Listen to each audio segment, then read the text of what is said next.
Hi everyone, welcome to BPS Adda. BPS Adda पर आप सभी का स्वागत है। तो 67th बीपीएससी पीटी का एग्जाम आप सभी लोग को मालूम है कि 8 मई को 8th ऑफ मई प्लान है और लगभग जो आपके पास समय बचे हुए हैं वो 1 मंथ का समय बचा हुआ है एग्जैक्टली। तो एक महीने में अब आपको क्या करना चाहिए? अब ये समय रणनीति बनाने का नहीं है, ये समय है रिविजन करने का। रिवीजन कीजिए, आप जितना ज़्यादा से ज़्यादा हो सके अपने जो पढ़े हुए चीज़ है उसको रिवाइज कीजिए और जो छूटा हुआ उसको कोशिश कीजिए कि 10 दिन के अंदर कंप्लीट करके उसको फिर से आप 1-2 बार रिवाइज कर लें। करंट अफेयर्स की हम बात कर रहे हैं तो करंट अफेयर्स जैसे कि आपको मालूम है कि लगभग 30 से 35 क्वेश्चन आपको मिलेंगे करंट अफेयर्स के, और यह सेक्शन जो है पीटी क्वालिफाई करने के लिए आपको काफ़ी अहम रोल प्ले करने वाला है। तो इस सेशन में हम जो करने वाले हैं वो क्या है, आपको 2021 से 2022 तक के करंट अफेयर्स का पूरा कंप्लीट करवाया जाएगा। सेशन थोड़ा सा डिफरेंट है, डिफरेंट इस मायने में है क्योंकि हम इसमें कोई प्री टाइप्ड मटेरियल आपको प्रोवाइड नहीं कर रहे हैं। एक तरीके से आप कह सकते हैं कि लाइव सेशन के तौर पर इसे आप देख सकते हैं। तो चलिए हम स्टार्ट कर देते हैं सेशन को, और थोड़ा समय दीजिएगा, 5 मिनट आप समय दीजिए इसको वीडियो को देखने के लिए, सो दैट आपको पता चल सके कि क्या वीडियो आपके लिए फायदेमंद है या नहीं है। तो चलिए सबसे पहले हम बात कर लेते हैं one nation one ration card का। पहला जो हमारे पास टॉपिक है one nation one ration card. One nation one ration card आपने पढ़ा होगा इसके बारे में। इसमें कोई लिखने की आपको आवश्यकता नहीं है, आप जस्ट हेडफोन लगा लीजिए और इसे वीडियो को वॉच कीजिए, that will be suffice for your revision session.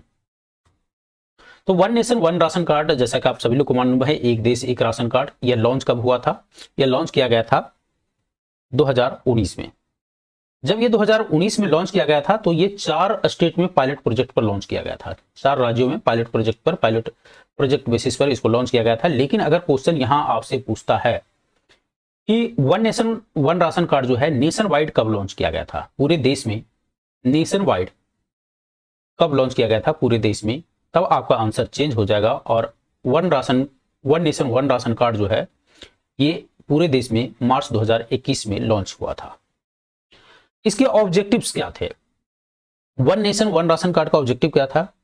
ये जितने भी बेनिफिशियरी है राशन कार्ड के उसको इंश्योर करना कि आप जहां भी काम कर रहे हैं आपको राशन मिल सके। Specially it was for the migrant labour, right.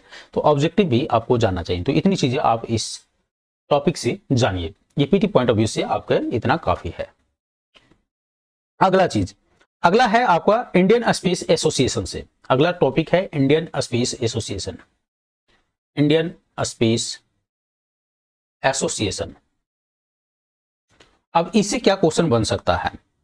जैसा कि आपको मालूम है कि इंडियन स्पेस एसोसिएशन जो है इसका स्थापना कब हुआ था, आपको ये चीज जानना चाहिए। इसका स्थापना हुआ है इंडियन स्पेस एसोसिएशन का 2021 में, ठीक है। तो न्यूली फॉर्म इंस्टीट्यूशन है इंडियन स्पेस एसोसिएशन, और इसका हेडक्वार्टर कहां पर है? इंडियन स्पेस एसोसिएशन का हेडक्वार्टर है इसका बेंगलुरु, ठीक है। इसका हेडक्वार्टर है बेंगलुरु। तो Indian space association establish in 2021, headquarter Bengaluru. Basically ये क्वासी पब्लिक ट्रेड एसोसिएशन है। क्या है? क्वासी अर्ध जो हो जिसको बोलते हैं क्वासी पब्लिक ट्रेड एसोसिएशन है for Indian space and satellite manufacturing company के लिए। चेयरमैन अगर पूछता है, वैसे तो पूछेगा नहीं, वर्तमान में इंडियन स्पेस एसोसिएशन के चेयरमैन जो हैं वो जयंत पाटिल हैं। जयंत पाटिल हैं। सो मैक्सिमम आपसे क्वेश्चन ये पूछ सकता है कि इंडियन स्पेस एसोसिएशन का हेडक्वार्टर कहां है, तो बेंगलुरु में है। कब इसका स्थापना हुआ था, तो 2021 में हुआ था, और चेयरमैन कौन है, तो जयंत पाटिल है वर्तमान में इसके चेयरमैन, राइट। अगला जो क्वेश्चन है chief economic adviser of India से। तो चीफ इकोनॉमिक एडवाइजर अभी हाल ही में अपॉइंट हुए थे। चीफ इकोनॉमिक एडवाइजर करने का मतलब क्या है? जो भारत के मुख्य आर्थिक सलाहकार, मुख्य आर्थिक सलाहकार, राइट। तो चीफ इकोनॉमिक एडवाइजर वर्तमान में कौन है? तो वर्तमान में भारत के जो चीफ इकोनॉमिक एडवाइजर हैं वो हैं बी अनंत नागेश्वरन। कौन है? बी अनंत। आप हमारे साथ रिवाइज करते रहिए, अनंत नागेश्वरन। इसको लिखने की आवश्यकता आपको नहीं है, आप सब लोगों ने ये सारी चीजें पढ़ लिया होगा। अच्छा, हाल ही में कुछ और महत्वपूर्ण जो अपॉइंटमेंट हुए थे थल सेना के उप प्रमुख भी बने थे, यानी आर्मी लिख देता हूं यहां पर, आर्मी के वाइस चीफ, ठीक है, तो वाइस चीफ वीसी आप कर दीजिए। तो वाइस चीफ कौन बने थे, तो वो बने थे lieutenant general Manoj Pande, right. तो लेफ्टिनेंट जनरल मनोज पांडे जो है थल सेना के नया उप प्रमुख बने थे। अच्छा, यूजीसी के चेयरमैन भी चेंज हुआ था हाल ही में, यूजीसी के यूनिवर्सिटी ग्रांट कमीशन के चेयरमैन। तो यूनिवर्सिटी ग्रांट कमीशन के जो चेयरमैन बने थे वो बने थे professor M Jagadish Kumar, professor M Jagadish Kumar, right.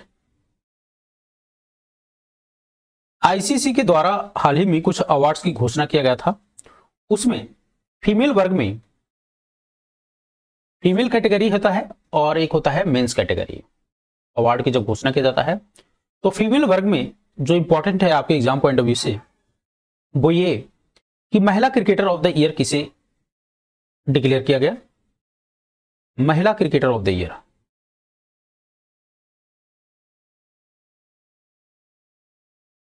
किसे घोषित किया गया,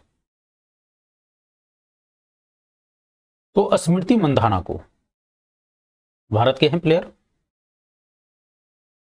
पुरुष वर्ग में जो आपको जानना चाहिए आईसीसी पुरस्कार 2021 से,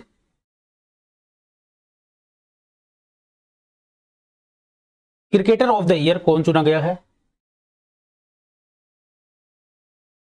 क्रिकेटर ऑफ द ईयर, तो क्रिकेटर ऑफ द ईयर जो है शाहीन अफरीदी को चुना गया है, शाहीन अफरीदी। ये कहां के हैं, पाकिस्तान के। ओके, यहां पर एक चीज और जान लीजिए कि ODI cricketer of the year अगर पूछ दे, क्रिकेटर ऑफ द ईयर तो आप जान लिए कि Shaheen Afridi, ODI cricketer of the year पूछ दे, वनडे के क्रिकेटर ऑफ द ईयर किसे चुना गया है, तो बाबर आजम को, ये भी पाकिस्तान के हैं। और इसके अलावे emerging player of the year पूछ दे तो आईसीसी के द्वारा 2021 में emerging player of the year, player of the year, ठीक है। तो emerging player of the year के रूप में मलान को घोषित किया गया था, राइट। तो इतनी चीजें आपको आईसीसी पुरस्कार 2021 से मालूम होना चाहिए।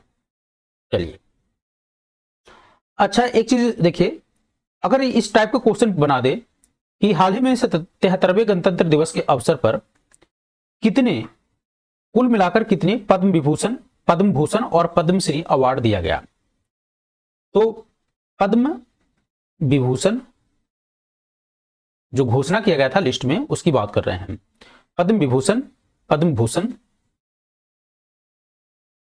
और पद्मश्री, ये 3 कैटेगरी होता है। तो कुल जो अवार्ड है वो 128 पद्मा अवार्ड का नाम डिक्लेयर गया था 73वें गणतंत्र दिवस के अवसर पर। यह गृह मंत्रालय के द्वारा नाम जो है जारी किया गया था। 73वें गणतंत्र दिवस के पूर्व संध्या पर गृह मंत्रालय ने विज्ञप्ति जारी किया था जिसमें कुल 128 लोगों का नाम दिया गया था। अब आपके एग्जाम पॉइंट ऑफ व्यू से क्या 128 का नाम आपको याद रह सकता है? नहीं रह सकता है। तो जो इसमें यह था कि पद्म जो पद्म विभूषण है, पद्म विभूषण है 4 लोगों का नाम, पद्म भूषण में 17 लोगों का नाम है और पद्मश्री के लिए 107 नाम है। कुल मिलाकर 128 नॉमिनी हैं इसके लिए, जिसमें आप पद्म विभूषण का नाम याद रख सकते हैं। तो पद्म विभूषण वाले में अगर हम बात करें तो एक तो जनरल बिपिन रावत जी, अब वो नहीं है, मरणोपरांत इनको दिया गया है। पहले सीडीएस थे, देश के पहले सीडीएस कौन थे? जनरल बिपिन रावत। इनको पद्म विभूषण से अवार्ड किया गया है और पद्म विभूषण जो है वो कैटेगरी, जो जिस कैटेगरी में इनको दिया गया है वो कैटेगरी है सिविल सेवा। तो यहां से भी क्वेश्चन कर देगा सिविल सेवा। तो जनरल बिपिन रावत को जिस कैटेगरी में यह अवार्ड दिया गया है वह सिविल सेवा कैटेगरी में दिया गया है। दूसरा है श्री कल्याण सिंह, नाम सुने होंगे, कल्याण सिंह, इनको पब्लिक अफेयर्स में दिया गया है, पब्लिक अफेयर्स कैटेगरी में पद्म विभूषण दिया गया है। तीसरा, श्री राधे खेमका, श्री राधे श्याम खेमका, राधे श्याम खेमका, राधे श्याम खेमका को साहित्य और शिक्षा के लिए, लिटरेचर एंड एजुकेशन ऑफ कर लीजिए, साहित्य और शिक्षा के कैटेगरी में दिया गया है पद्म विभूषण। और चौथा जो व्यक्ति हैं वो है सुश्री प्रभा अन्ने, सुश्री प्रभा अन्ने। तो सुश्री प्रभा अन्ने को कला के क्षेत्र में, ये महाराष्ट्र से हैं, दिया गया है। तो ये 4 व्यक्ति हैं जिनको पद्म विभूषण से सम्मानित किया गया है, ठीक है, जिसमें जनरल बिपिन रावत और श्री राधे श्याम खेमका और कल्याण सिंह, ये तीनों को मरणोपरांत दिया गया है, ठीक है, मरणोपरांत दिया गया है। एक चीज और यहां पर आपको 67th PT point of view से इंपॉर्टेंट है, वो ये कि पद्मश्री के जो विजेता हैं, पद्मश्री का जो लिस्ट है, तो 107 लोगों में 2 लोग बिहार का भी नाम है। वो कौन है 2 लोग? एक तो हैं आचार्य चंदना जी, आचार्य, अगर इसको आपने नहीं पढ़ा है तो इसको नोट डाउन कर सकते हैं, चंदना जी, इनको सामाजिक कार्यकर्ता का कैटेगरी से में दिया गया है, सामाजिक कार्यकर्ता, सोशल वर्कर, राइट। और दूसरा नाम है श्री सहवाल गुप्ता। तो श्री सहवाल गुप्ता को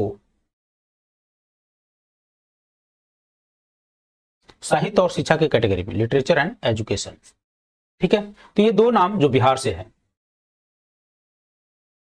कौन? आचार्य चंदना जी और श्री सहवाल गुप्ता। आचार्य चंदना जी को सामाजिक कार्यकर्ता के कैटेगरी में और श्री सहवाल गुप्ता को लिटरेचर, साहित्य और शिक्षा के कैटेगरी में दिया गया है ये अवार्ड। अगला न्यूज है, अच्छा, एक चीज आपने देखा होगा कि नेताजी सुभाष चंद्र बोस आपदा प्रबंधन पुरस्कार, नेताजी सुभाष चंद्र बोस आपदा प्रबंधन पुरस्कार, राइट। अब इसमें जो आपको ध्यान देना है, ये 2020 का अवार्ड है।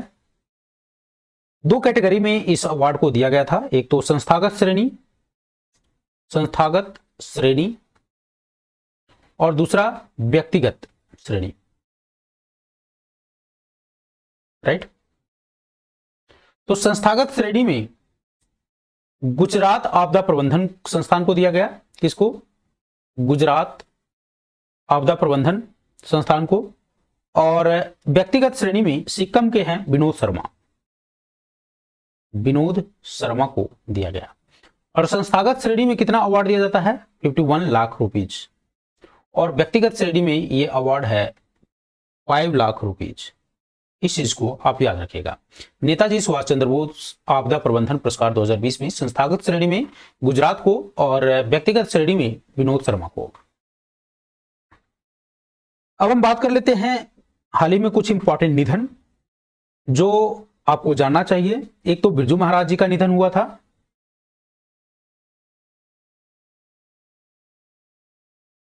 बिरजू महाराज जी का संबंध किससे है? क्वेश्चन यहां से बन सकता है।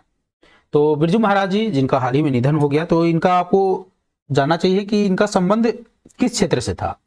तो बिरजू महाराज जी जो थे वो कथक के सम्राट थे। क्या थे? कथक सम्राट थे। और इनका जो मूल नाम था वो था पंडित ब्रजमोहन मिश्र। बिरजू महाराज का मूल नाम था पंडित ब्रजमोहन मिश्र। यहां से जो आपको याद रखना है कि इनको पद्म विभूषण कब दिया गया था। क्वेश्चन इस तरीके से बना सकता है। इनको पद्म विभूषण से सम्मानित किया गया था 1986 में, राइट। कब सम्मानित किया गया था? पद्म विभूषण से 1986 में सम्मानित किया गया था। एक चीज जो और है, इनका जन्म, तो इनका जो जन्म है वो उत्तर प्रदेश में हुआ था। कहां पर? उत्तर प्रदेश में हुआ था। ये ईयर नहीं आपसे पूछेगा कि ईयर कौन सा था, ईयर वैसे मैं बता देता हूं कि 1937 में इनका जन्म हुआ था। तो बेसिकली आपको जो याद रखना है कि पद्मा विभूषण अवार्ड जो है इनको कब दिया गया था, तो 1986 में इनको पद्मा विभूषण अवार्ड से सम्मानित किया गया था। राइट। अगला है लता मंगेशकर के बारे में। हाल ही में इनका भी निधन हो गया था। कब हुआ था इनका निधन? 6 फरवरी 2022 को। तो लता मंगेशकर जी का 6 फरवरी 2022 को निधन हो गया था और इनका जन्म जो है वो 1929 में हुआ था, एमपी के इंदौर में, है ना, इंदौर में। आपको याद रखना है लता मंगेशकर जी से कि भारत रत्न इनको कब मिला था। भारत रत्न, तो भारत रत्न से सम्मानित थी भारत रत्न लता मंगेशकर जी। तो इनको भारत रत्न 2001 में दिया गया था। बहुत ही मोस्ट इंपॉर्टेंट क्वेश्चन है आपके पीटी पॉइंट ऑफ व्यू से। इनको कुछ अन्य अवार्ड से भी सम्मानित किया गया था, जो इंपॉर्टेंट है वो मैं बता देता हूं। जैसे पद्म विभूषण इनको कब मिला था? पद्म विभूषण जो मिला है, पद्म विभूषण मिला है 1999 में। और पद्म भूषण से कब सम्मानित किया गया था? तो इनको पद्म भूषण और पद्म विभूषण भी मिला हुआ है। तो पद्म विभूषण जो है वो 1969 में मिला था। तो पद्म भूषण से लता मंगेशकर जी को 1969 में अवार्ड किया गया था, पद्म विभूषण से 1999 में और भारत रत्न से 2001 में। ये वाला क्वेश्चन जो है काफी इंपॉर्टेंट है, क्वेश्चन पूछ सकता है। राइट। अब बात कर लेते हैं पराक्रम दिवस को। आपसे क्वेश्चन पूछेगा पराक्रम दिवस कब मनाया जाता है या किस अवसर पर मनाया जाता है पराक्रम दिवस।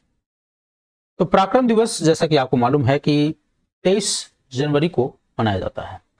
अब ये 23 जनवरी क्यों खास है? 23 जनवरी को नेताजी सुभाष चंद्र बोस की जयंती है, इसीलिए इस जयंती को, नेताजी सुभाष चंद्र बोस की जयंती को पराक्रम दिवस के रूप में घोषित किया गया है।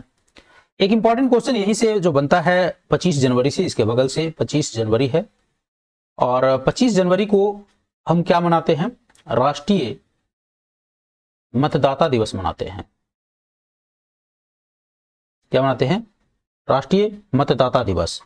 अच्छा, पहली बार राष्ट्रीय मतदाता दिवस मनाने की जो घोषणा किया गया था वो 2011 में किया गया था। वैसे ये क्वेश्चन नहीं पूछेगा, आपसे सीधे पूछेगा राष्ट्रीय मतदाता दिवस कब मनाया जाता है। तो 25 जनवरी को। पराक्रम दिवस जो है वह 23 जनवरी को।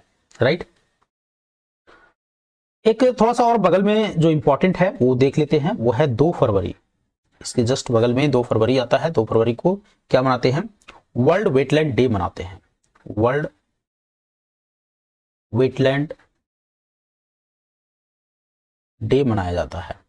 तो ये इंपॉर्टेंट है आपके लिए, इतनी चीजें आपके लिए इंपॉर्टेंट है। अब जो अगला है आपके लिए वो है ब्रिक्स से। अगला जो क्वेश्चन है वो है ब्रिक्स से। चलिए, अब सबसे पहले तो थोड़ी सी इसके बारे में जानकारी ले लेते हैं कि ब्रिक्स है क्या। तो जैसा कि आपको मालूम है कि ये एक इमर्जिंग इकोनॉमिक्स कंट्रीज का ग्रुप है। इमर्जिंग इकोनॉमिक्स कंट्री का ग्रुप है। इसमें कौन कौन से देश हैं? तो B for Brazil, R for Russia, I for India, C for China and S for South Africa. So these are the 5 countries which is included in BRICS. So ये जो ग्रुप है वो इमर्जिंग इकोनॉमीज हैं और इन 2001 जो concept था, जो brick का जो कंसेप्ट था, that was coined by Jim O'Neill के द्वारा क्वाइंड किया गया था। लेकिन अगर हम बात करें कि फॉर्मली यह ग्रुप कब आया, तो फॉर्मली ये जो ग्रुप है, first meeting of brick foreign minister जो हुआ था वह 2006 में फॉरेन मिनिस्टर का पहली बार, ब्रिक के फॉरेन मिनिस्टर का पहली बार मीटिंग हुआ था। एंड जो साउथ अफ्रीका है, लास्ट में पहले ये ब्रिक था, जब ये पहली बार मीटिंग हुआ था तो it was brick, BRIC। Last में जो जुटा है वो साउथ अफ्रीका जुटा है and south Africa was invited by China in December 2010। Right. कब? दिसंबर 2010 में इसको साउथ अफ्रीका को इनवाइट किया गया था। समझ में आ रहा है? अब एक चीज मैं आपको बता दूं कि ब्रिक का जो चेयरमैनशिप होता है वो क्या होता है, रोटेशन वाइज होता है। अगर सपोज दैट इस बार ब्राजील कर रहा है तो अगली बार रसिया करेगा, अगर रसिया कर रहा है तो अगले बार इंडिया, और इंडिया कर लिया तो चाइना, और चाइना कर लिया तो साउथ अफ्रीका। तो अगर आपको लास्ट वाला याद रहेगा, सपोज दैट लास्ट याद है कि चाइना ने किया है तो अगला कौन करेगा, साउथ अफ्रीका करेगा। इस तरीके से आप जोड़ के कर सकते हैं। इंडिया जो है चेयर हाल ही में कब किया था, 2021 में इसका चेयरमैनशिप जो था वो इंडिया के पास था। ब्राजील का जो चेयरमैनशिप 2021 में था, तो 2022 में किसके पास रहेगा ये तो आप बता सकते हैं। तो सर चाइना के पास, क्योंकि जैसा कि हमने बताया था कि इसके नेक्स्ट बढ़ते रहता है। इसका जो चेयरमैनशिप है, chairmanship of the forum is rotated annually among the members with acronym. तो जो ब्रिक के जितने भी मेंबर हैं उनके पास ये रोटेट होता है। यहां से एक ब्रिक से जो खास चीजें और आपको याद रखना है वो न्यू डेवलपमेंट बैंक, एनडीबी आपने सुना होगा। तो इसका फुल फॉर्म है न्यू डेवलपमेंट बैंक। अगर स्पीड कम लगे तो आप इसको स्पीड को बढ़ा भी सकते हैं।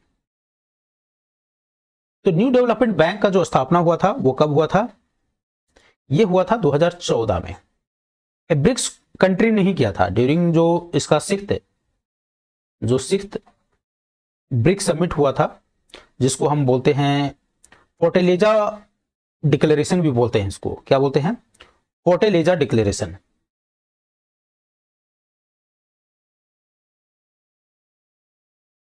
राइट, इन 2014 फोर्टालेजा कहां पर है, ब्राजील में है। तो 2014 में ये स्थापना किया गया था। और न्यू डेवलपमेंट बैंक का एक जो क्वेश्चन आपसे पूछ सकता है वो पूछ सकता है हेडक्वार्टर ये कहां पर है, संघाई। संघाई कहां पर है, तो सर चाइना। इतनी चीजें आपको ब्रिक्स से मालूम होना चाहिए।